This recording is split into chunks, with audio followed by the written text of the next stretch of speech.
involved. Syracuse has always been, from the time we started talking about expansion when we were 9, Syracuse was always a part of that discussion, and remains so, and I think for all the right reasons. And things, things happen sometimes for the best, and happen in their own time. And I think that really is what the answer is to your question. Syracuse brings a tremendous market, a great history, a quality institution, quality athletic program. Makes more sense than ever geographically now for us, in terms of what we've become as a 15-member league.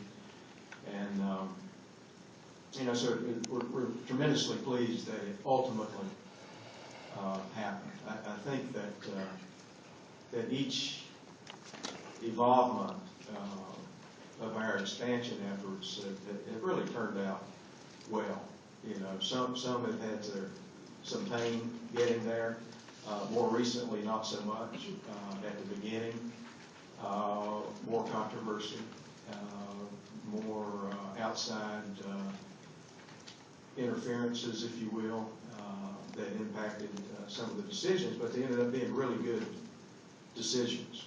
And I think that whole process over that period of time with Virginia Tech and Miami coming in first, and Boston College the following year to take us to 12, and then as things went in, at the time, I would tell you we didn't have great anticipation about going beyond 12, but as things evolved and turned out in the landscape, and what we felt like was best for our league going forward, it just made a lot of sense to go to 14, and then when we had the opportunity to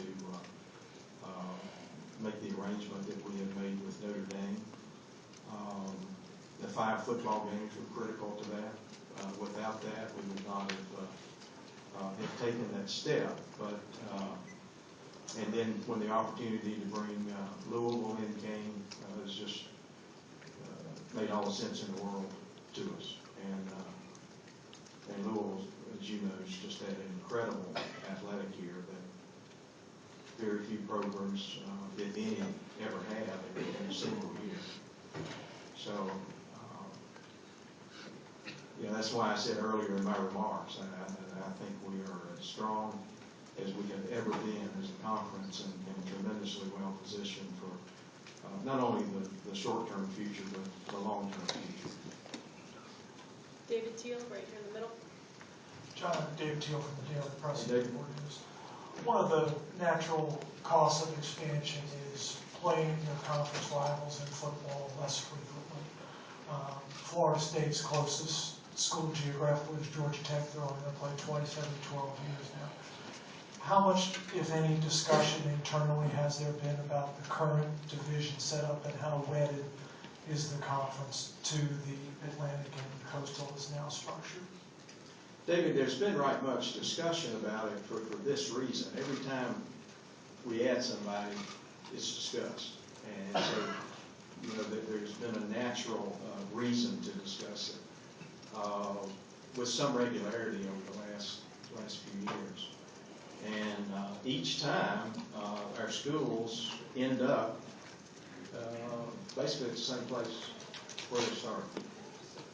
And I think anytime, any league that's 14, as we are, I mean, you're going to, that is one of the things you lose. You don't see each other quite as often as you would if you were a smaller league.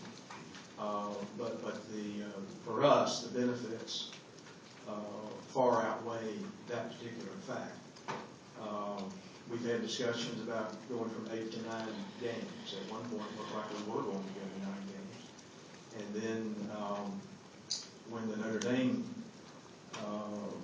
situation arose, our schools decided, rather than take that step, they'd rather stay at 8, considering that 5 of them would be playing Notre Dame each year.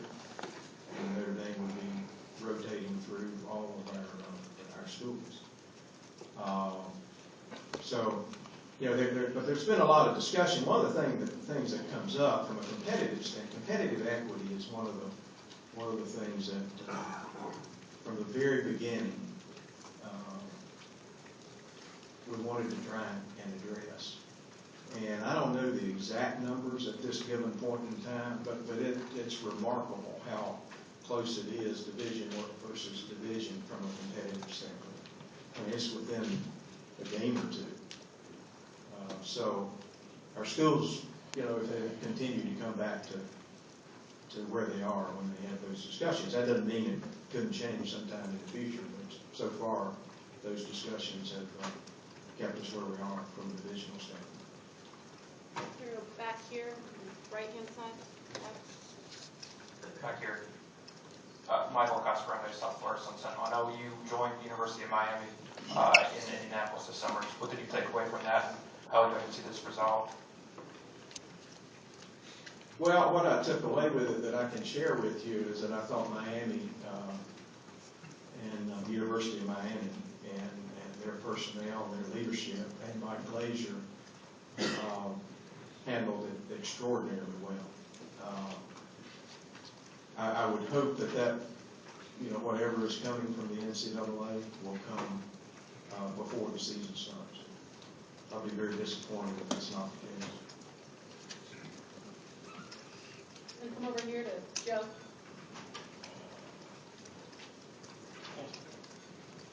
Okay. John, this is the last year of the BCS.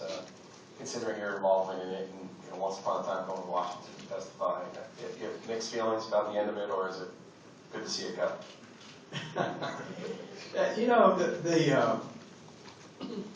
I was the only guy who was crazy enough to be its coordinator twice. Didn't learn the first time around, but I say that in jest because the BCS, for all its issues and problems, I think has been good for college football.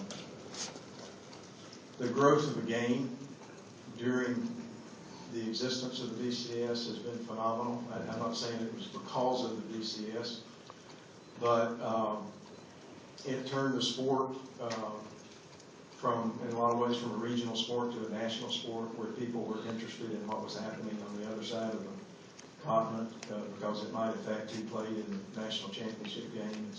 It's had a lot of controversies, which is one of the reasons over the period of time we kept working toward making it better in the next iteration, and I think we have.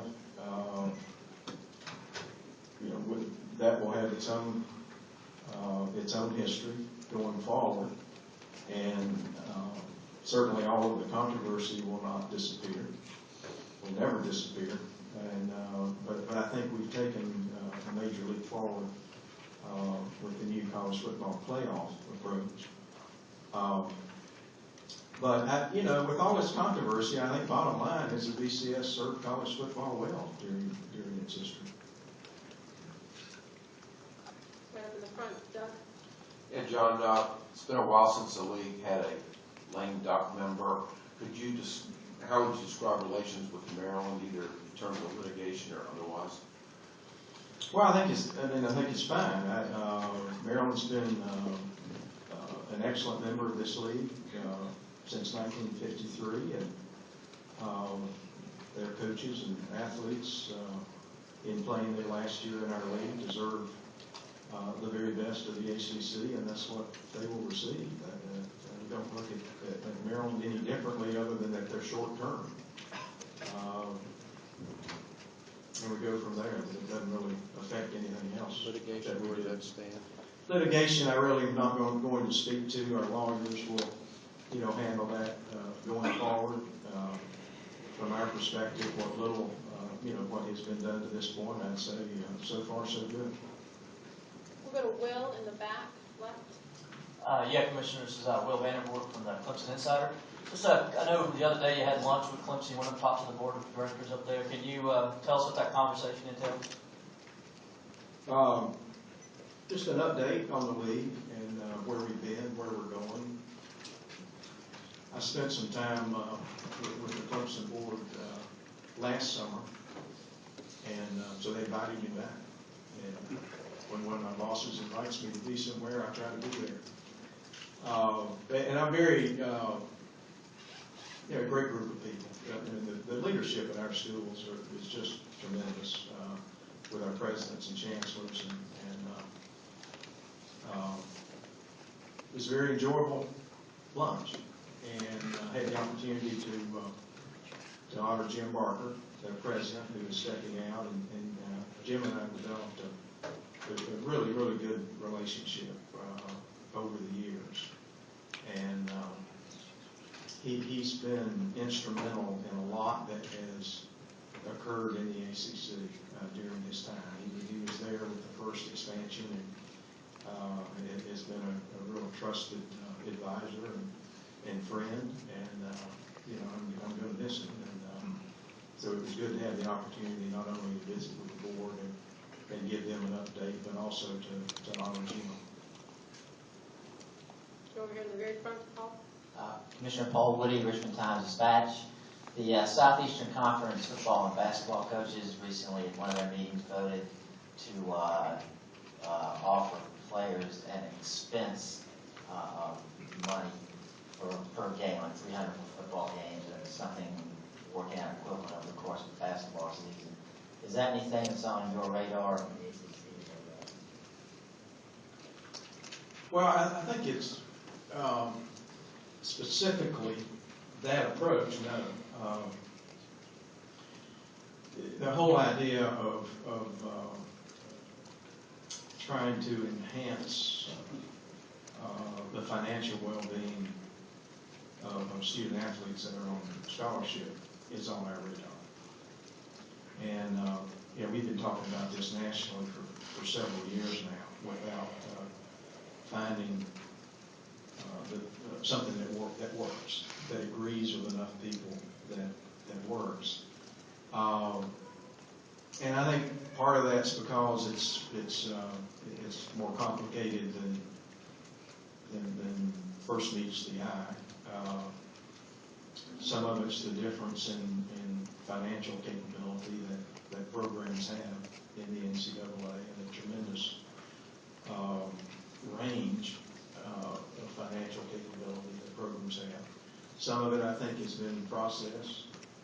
I'm not sure in the early goings of those discussions that enough people were engaged in that process, and when you're trying to accomplish something of that significance and magnitude, whatever that is, you've got to have buy-in. And one of the ways you get buy-in is to include people in the process, and I think that probably wasn't addressed in the way it could have been. But basically, if we're going to enhance the financial well-being of our student athletes, it's very difficult to look at it in terms of a sport or two sports, just from a legal standpoint, with Title IX and what's appropriate, what's moral, what's legal, and how you address that. Should it be based just on need? A lot of people are supportive of enhancing the scholarship if it's based on need. Personally, and this is a personal opinion, it's not one that I can tell you that the majority of our schools support at this point in time. But the full cost of attendance as a scholarship would be helpful. I'm not for paying players. I don't think that's what college athletics is about. But I am for looking very diligently at a way to enhance the scholarship itself, whether that's need-based, whether it's based on a simple stipend that once existed, back when I was playing, it existed. And or some other way to approach it, whether it's going to the full cost of attendance, full cost of attendance, or a stipend. But you got to be able to find something that enough people can accept and digest and support in order to move it forward. So far, collectively, we have not been able to do that. We're going to go in the middle of the section over here, David. Hey John, it's David Glenn from the David Glenn Show at ACCSports.com. There you go. Doing great. Your update earlier, 65 million plus households for what you call the ACC network. In terms of the conversation about an ACC network that would be more like, the Big Ten network, the SEC network, more like a channel rather than a network. What's the most current update you have about the internal discussion about either the wisdom of still chasing that or the practical obstacles, rights-wise, to put that together? David, I really don't have much of an update other than what I told you, which is that we are in the process of evaluating that and analyzing it with the ESPN, and that'll take a while. I don't think I'll be putting out press releases about that process necessarily on any regular basis. Just know that that's an evaluation that we're going to be looking at, and the SEC, by the time they launch, they will have spent I think about 3 years in evaluating it and figuring it out and concluding that it makes sense for us to try this. And I would suspect that our process will take a similar amount of time. We're going to Luke right here. John, Luke DeCoswell, News and Observer. You mentioned you're not for paying players. The abandoned lawsuit, however, is proceeding. Curious what the implications are for that, the ACC from a licensing perspective, and also as you guys go forward, what are the implications from your perspective for college athletics in general? Look, I really find it impossible to answer that question at this point in time. I mean, it's in litigation. I don't think anybody really knows where that will ultimately end up, and that's more for the NCAA to speak to at this point in time. Obviously, it could have significant implications, but who knows where it ends up. And I think that's just something we're going to have to keep our eye on and watch. And when the time comes and we know something definitive about it, then I'm sure they'll. If it does change the world as we know it, then we've got to have no sense to respond to it in a way that is positive and is good for college athletics. We're going to take two more. We've got them right here, one and right behind you. Yeah, Justin Burnett of collegefootballuniverse.com. I was just wondering, with the new college football playoff coming up in 2014, what do you think of the selection process for that? What's your opinion on it? Do you think the committee's okay, or should there be some kind of mathematical standing for AQ? Well, I think the committee's good. I'm supportive of having the committee. It's a challenge putting it together, and I think it'll be a tremendous challenge for the committee when it's formed. And I also think the committee will need some benchmarks and criteria from which they're working. It's not just a blank sheet where you guys go over there and huddle for a while and figure out who's 1, 2, 3, and 4. There'll be some parameters and criteria involved that the committee would work within, just as the men's basketball committee, the women's basketball committee, they have such parameters. But it'll be different, and hopefully, it's got to have credibility, and to have credibility, it's got to have a certain level of transparency. And in getting to the point of deciding to go with a committee, what we were hearing back consistently from football fans was that they trusted people in a room as a committee more than they did computers. Last question, Jeremy. Jeremy Fowler, CBSSports.com. What are the league's latest initiatives on player safety and concussion treatment? Well, we periodically have our medical people meet together to evaluate that. We've got some really good people at several institutions in our league that are directly involved in that, which is helpful to have in the room. In terms of analysis that's being done, knowing what that analysis is, what the numbers mean, discussions about from a rules standpoint, what can better protect players, and in my opinion, therefore, better protect the game going forward in the world we live in today, where athletes just get bigger and faster and stronger, and the equipment gets lighter, and so it's an important issue for the sport going forward, without question. And as someone who played the game through this level, you need to be able to adjust and keep the game as safe as it can be, knowing that it's a very physical game by its very nature. So